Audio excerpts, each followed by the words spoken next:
Hi, I'm Russell Stratton, Leadership Champion with Blue Gem Learning. I work with companies just like yours to help transform managers from average bosses into great leaders and help them facilitate improvement in individual and team performance. Now, in a number of the vlogs that I've done recently, I've talked about managing performance. And one area I want to focus on today is the concept of giving feedback. Now, many of you will have come across a feedback model named the feedback sandwich.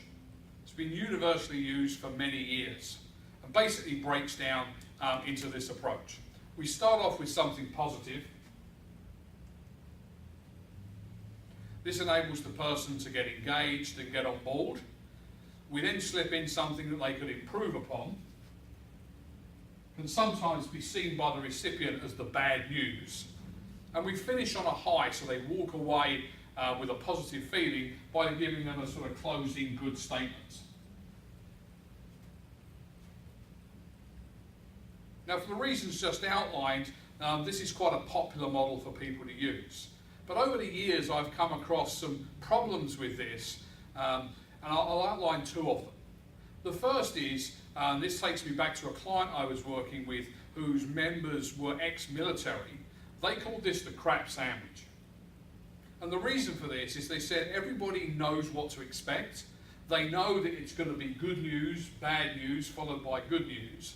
And they're waiting, in their words, for the manager to get on with it and tell them the negative.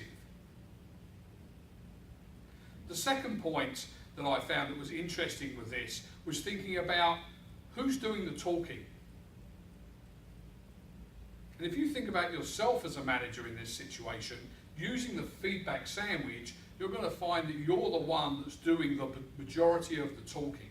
And the recipient is basically listening to you and either nodding their head in agreement or shaking their head if they disagree with you. So with those two negatives, I'd like to offer you a model called the 4-box reflective model, which I've consistently found over the last 20 years to have a lot better effects for managers and their staff when giving feedback. So as the title suggests, the 4-box reflective model has 4 boxes.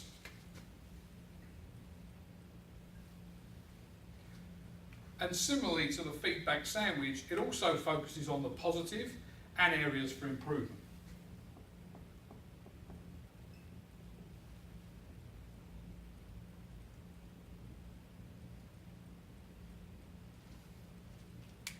So that's the similarity.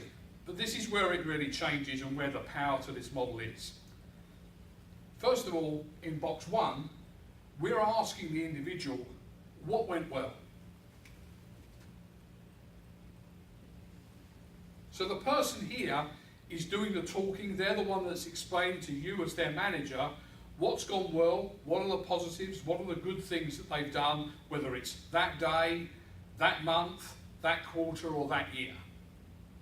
And most people are good at being able to identify what they do well and welcome the opportunity to share that with you as their manager. It also gets them focused on that positive state to start things off. But as we know, people don't necessarily remember everything, or there could be something that you're aware of, perhaps some feedback that you got recently that the individual hasn't been told about yet. So there is a chance for you as the manager to top this up, the positive side, with your own observations. And this is where you come in over in this second box. You as the manager now have to put in your observations of the good things that person's done, perhaps reiterating some of the things that they've already told you. Now we move on to boxes 3 and 4. And this is the opportunity to flip the conversation the other way. How could things be even better? And I like the phrasing of that question because the words even better allow you to use this model with people whose performance needs improvement, including people who are already good performers but may be striving to be, that high level performer in the organisation. So first thing we pose them, how could that be even better? This allows the individual to be able to talk about the things that they think they could improve upon, areas perhaps that they want to develop, And again, as the manager, here you're listening to what they're saying, and only when they've exhausted the topic do you come back in with your own views of where improvements could be made. And again, you could be reiterating something that they've already said. And that's where you come in over here in box 4. Now, often what I find with this model, if people have been given the opportunity here to talk about the positives, they're a lot more willing down here to talk about where they could improve.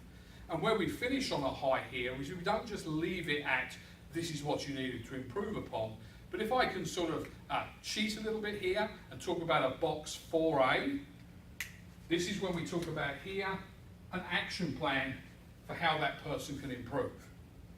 And this is an ideal opportunity for us to move into a more coach approach with the individual to help them improve in that area and get even better. So I hope you like the 4-box reflective model. I would urge you to give it a try at the next appraisal that you're doing. If you like this vlog, share it with your colleagues. If you think there's something that I can do for your organisation to help your managers, then contact me via bluegemlearning.com.